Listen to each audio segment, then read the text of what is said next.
রূপনগর গ্রামে মাধবী তার স্বামী রণবীর এবং তার শাশুড়ি কবিতার সাথে বসবাস করত। মাধবীর বাবা মা কেউই ছিল না। রণবীর বাবা, যাবি তো শহরে, গ্রাম থেকে শহরে যাচ্ছিস ব্যবসার উদ্দেশ্যে, যাওয়ার সময় মাধবীর মুখখানা দেখবি না, মাধবীর সাথে কোনো কথা বলবি না।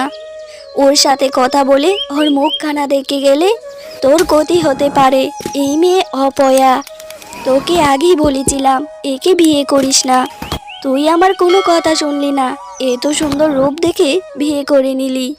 এ তো এর জন্মের সময় মাকে খেয়েছে, এরপর বাবাকে খেলো, এখন আমাদের থেকে যে কাকে খায় কোনো ঠিক নেই। মা, তুমি মাধবীকে ভুল বুঝছো। মাধবী অনেক ভালো মেয়ে, আর ওর মনটা আরো অনেক ভালো। তুমি তো জানো মা, কখন কার মৃত্যু হবে, কখন কার জন্ম হবে, সবই আল্লাহর হাতে। আল্লাহর যখন যা ইচ্ছে তাই করে। এতে করে মাধবীকে অপয়া বলার মতো কিছু নেই। তুমি অযথা তর্ক করো না। মা যখন চায় না যাবার সময় তুমি আমার সাথে দেখা করো, আমার মুখ কানা দেখো, তখন তাই করো। ও হেতু মায়ের মনে তুমি এত কষ্ট দিও না। আরে তুমি এখানে কেন এসেছো? যদি মা দেখে অনেক বকাবকি করবে। তুমি তো এখন চলে যাবে, চলে যাও এখান থেকে মা আসার আগেই।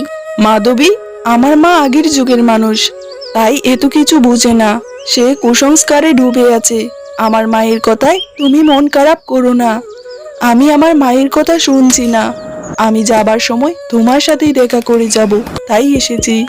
ঠিক আছে, সাবধানে যেও, ঠিক মতো খাওয়া দাওয়া করো, মাঝে মাঝে ফোন করো, কেমন? ঠিক আছে, চলে যাও মা আসার আগেই। মা, বলছিলাম কি, আপনি যদি কোপাটা খুলে দিতেন তাহলে তেলটা দিতে আর আপনার মাথায় মালিশ করতে একটু বেশি সুবিধে হতো, আপনারও অনেক আরাম লাগতো। আমার আর আরাম লাগবে না। তোকে বারবার বলেছিলাম আমার ছেলের সাথে দেখা করবি না। আমারই কপালটা খারাপ, কেমন ছেলে জন্ম দিলাম, একটাও কথা শুনে না। সেই তো যাবার বেলা তোর সাথে দেখা করে গেল। আমার চোখকে পাকি দিয়ে এত বড় ধোঁকা আমি সহ্য করব না। যদি আমার ছেলের কিছু হয়েছে, তোর এমন অবস্থা করব সারা জীবন আরাম করতে পারবি। মানে মা, আমার ভুল হয়ে গেছে, আমাকে ক্ষমা করে দিন, আর কখনো এমন ভুল হবে না। দোহাই লাগে মা, আপনি দোয়া করুন যাতে রণবীরের কিছু না হয়। আমি আর কখনো রণবীরের সাথে দেখা করব না। কিছু সময় যেতে না যেতেই রণবীর একটি গাড়ি অ্যাক্সিডেন্টে মারা যায়। রণবীরের লাশটি নিয়ে তার বাড়িতে আসা হয়।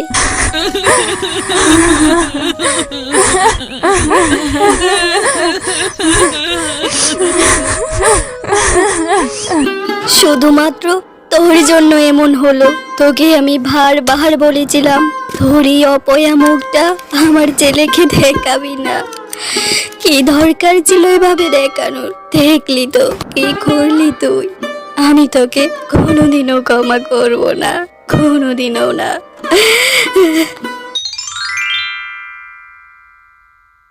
মা, আপনি এভাবে দিনের পর দিন না খেয়ে থাকলে আপনি তো অনেক অসুস্থ হয়ে যাবেন। মা, চলুন না মা, কয়েকটা খাবার খেয়ে নিন।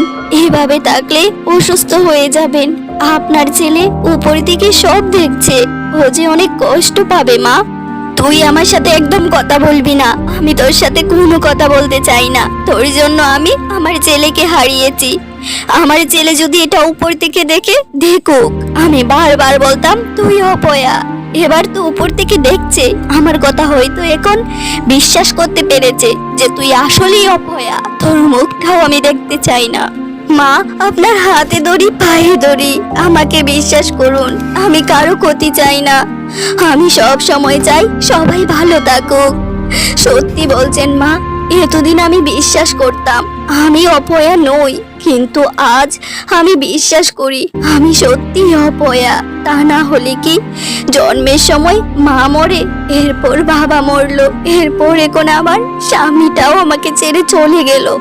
তবে মা, আমি কখনো এরকম চাই না। বিশ্বাস করুন, একবার বিশ্বাস করুন আমায়। কি কপাল আমাদের। দেখো গো, তুমিও বিধবা হয়ে গেলে, আমিও বিধবা হয়ে গেলাম। তোমার কপালেও অপয়ার দাগ লাগলো, আমার কপালেও অপয়ার দাগ লাগলো। আসলে কি ব্যাপারটা এরকমই। আমাদের স্বামীরা মারা গেলে আমরা অপয়া হয়ে যাব? বোন, দুঃখ নিও না, মানুষ তো মরণশীল, একদিন না একদিন সবাইকেই মরতে হবে, কেউ দুদিন আগে আর কেউ দুদিন পরে। কিন্তু এই সমাজ এই রীতিনীতিকে শুধুমাত্র বৌদির উপরেই চাপিয়ে দিয়েছে, তাও আবার অপয়া বলে। এই এই, এখানে এসেছিস যে কাজে, সেই কাজ বাদ রেখে এখানে বসে বসে আলাপ করছিস কেন? একে তো নিজের স্বামীকে খেয়ে নিলি, দুদিনও হলো না। আরে এই মুখপুরি, তুইও তো তোর স্বামীকে খেয়ে নিলি, আমার কপালে উঠে নাচছিস। তোকে নিয়ে যে আমি কি করি? ছোট বৌমা কখন থেকে বসে আছে, তুই কি এগুলো মেজে টেজে নিয়ে যাবি নাকি এখানেই দিনটা কাটিয়ে দিবি? চাকরানির বাচ্চা, আমি এখানেই বসছি, তাড়াতাড়ি কাজ শেষ কর। তোর মতো বউ পাওয়া আমার কপালে সবচাইতে বড় দুর্ভাগ্য।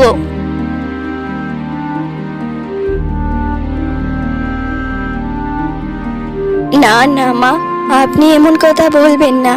আমি আপনাকে ছেড়ে কোথায় যাব? আমার যে যাওয়ার মতো কোনো জায়গা নেই। তাছাড়া আপনি এখানে একলা একলা কি করেই বা থাকবেন? আপনার সব কাজে সাহায্য কেই বা করবে? আমি এভাবে আপনাকে ছেড়ে যেতে পারি না। আপনার সব দায়িত্ব যে আমার, আমি ছাড়া তো আপনার আর কেউ নেই। আমার চিন্তা তোকে করতে হবে না। তুই যদি সত্যি আমাকে তোর মা মনে করিস, তাহলে এটা আমার আদেশ ধরতে পারিস। তুই এই বাড়ি ছেড়ে চলে যা। তোর এই মুখটা দেখলে আমার রাগ হয়, আমার এত ঘৃণা হয় তোর প্রতি, যা বলার মতো নয়। তোকে আমি দুটো হাতে পায়ে ধরছি, তুই এই বাড়ি ছেড়ে চলে যা। একদিনের জন্য হলেও যদি তুই আমাকে মা ভেবে থাকিস, আমার ভালো চাস, তাহলে এটাই কর। হে আল্লাহ, এটা কি করলে তুমি আমার সাথে? কেন সব সময় আমাকেই তুমি দোষীর কাঠগড়ায় দাঁড় করাও? কেন সবাই শুধুমাত্র এটাই ভাবে আমার জন্যই সব কিছু হয়? আমাকে কেন তুমি অপয়ার তকমা দিলে? এত অভিযোগ তোমার প্রতি আমার, যা আমি বলে শেষ করতে পারবো না। কিন্তু আমি তোমার কাছে একটা জিনিসই চাই, আমার মাকে তুমি ভালো রেখো, সুখে রেখো, শান্তিতে রেখো, কোনো অসুবিধায় যেন ফেলো না। আমার সাথে যা খুশি তাই করো, আমার কোনো আফসোস নেই। আমাকে মৃত্যু দাও, আমি যে মরতে চাই, এমন জীবন নিয়ে আমি আর থাকতে চাই না। কে রে মা তুই? এখানে বসে বসে নিজের মৃত্যু কামনা করছিস? কি হয়েছে তোর? এভাবে নিজের মৃত্যু কামনা কেউ করে নাকি? এই বোকা মেয়ে। এরপর মাধবী বুড়ির কাছে সবকিছু খুলে বলতে লাগলো। সবকিছু শুনে বুড়ি অনেকটাই মাধবীর প্রতি দয়া দেখাতে লাগলো, আর বলতে লাগলো, এই যে তোর পাশে পুকুরটা দেখছিস, এটা আমি বানিয়েছি। এখানে যে কারো যে কোনো ধরনের অসুখ হলে এখান থেকে এক কলস পানি নিয়ে তার গায়ে দিলে যে কোনো ধরনের অসুখ সেরে যায়। কিন্তু আমার তো এটা সাময়িক কাজ মাত্র। উপরের অসুখ আমি সারাতে পারি, কিন্তু মানুষের মনের অসুখ তো আর আমি সারাতে পারি না। সবাই তোকে অপয়া ডাকে, এই কলঙ্ক আমি তো আর দূর করতে পারবো না। উপরওয়ালার কাছে দোয়া কর, আল্লাহ চাইলে সবই সম্ভব। যদি আল্লাহ তোর প্রতি দয়া দেখায়, তোর শরীর থেকে কলঙ্ক দূর হয়ে যেতে পারে। আচ্ছা মা, আমি আসি রে। ক্ষমা করে দে মাধবী মা, আমি তোকে পুরো গ্রাম খুঁজে নিলাম, আর তুই এখানে বসে আছিস। আজ আমার বিশ্বাস হয়েছে তোর কোনো দোষ নেই, তুই অপয়া নস। আসলে যার যেমনি মৃত্যু সেটা ভাগ্যে লেখা থাকে, ভাগ্যের লিখন আর কে কন্ডাতে পারে। আমি সব সময় তোকে দোষী ভেবেছি। এই দেখ, তুই তো আমার সাথে নেই, এরপরও আমার সাথে দেখ কি হয়েছে। আমার পুরো চেহারা, আমার শরীর, সব জায়গায় দেখ। এতে তো তোর কোনো দোষ নেই, তুই ছিলি না, এরপরও এটা কেন হলো? আমি বুঝতে পেরেছি তুই অপয়া নোস। এ কি মা, হঠাৎ করে আপনার এগুলো কি করে হলো? আমাকে বলুন। এই জন্য বলেছিলাম আমি আপনার সাথে থাকি, আমি সব খেয়াল রাখবো। আপনি তো শুনলেনই না। আমি জানি না এগুলো কি করে হলো। আমি সকালবেলা ঘুম থেকে উঠে দেখি আমার সারা শরীর জুড়ে এগুলো খুব যন্ত্রণা করছে। আমি মনে হয় আর বাঁচবো না। তুই আমাকে ক্ষমা করে দিস। তুই না ক্ষমা করলে আমাকে যে আল্লাহও ক্ষমা করবে না। না না মা, আপনি এভাবে বলবেন না। আমি আপনার উপর কোনো শাপই দিইনি। আপনি আমার মা, আর সন্তানের কাছে মা সব সময় সেরাই থাকে, সে যাই করুক না কেন। আমি আপনার এই অসুখ এক্ষুনি সারিয়ে দিব, আপনি চিন্তা করবেন না। আপনি এখানেই বসে থাকুন, আমি এক্ষুনি আসছি। মাধবীর সাথে কত অন্যায় করেছি, কত বাজেভাবে অপমান করেছি, কিন্তু আমার এই কঠিন সময়ে আমার পাশে এসে দাঁড়ালো, আমাকে ভালো করার জন্য মরিয়া হয়ে উঠলো। কোনো প্রতিবাদ করলো না, কোনো অভিযোগ করলো না। এত ভালো মেয়েটার সাথে এতদিন আমি এটা কি করে করতে পারলাম? আসলে মানুষ অপয়া হয় না, সেটা পরিস্থিতি আর ভাগ্য, দুটাই এরকম করে। আমি কত ভুল ছিলাম। এরপর মাধবী দৌড়ে সেই বুড়িমার পুকুর থেকে এক হাঁড়ি পানি নিয়ে আসে, আর সেই পানি তার শাশুড়ি মায়ের শরীরে দিতে না দিতেই তার শাশুড়ি মা আগের মতো সুস্থ হয়ে ওঠে এবং নিজের ভুল বুঝতে পারে। আসলেই মাধবী মা, অপয়া তো ছিল আমাদের মন, যে মন তোদের মতো অসহায় মেয়েদেরকে এইভাবে দিনের পর দিন শেষ করে দেয়। আজ তুই আমার জীবন বাঁচালি, তোকে যে কি বলে ধন্যবাদ দিব বলার মতো ভাষা নেই। আজ থেকে তুই আমার সাথেই থাকবি, চল আমার সাথে, আর কোনো কথা নয়। মা, সত্যি আমি আপনার সাথে থাকবো, আর আপনি আজ থেকে আমাকে অনেক ভালোবাসবেন।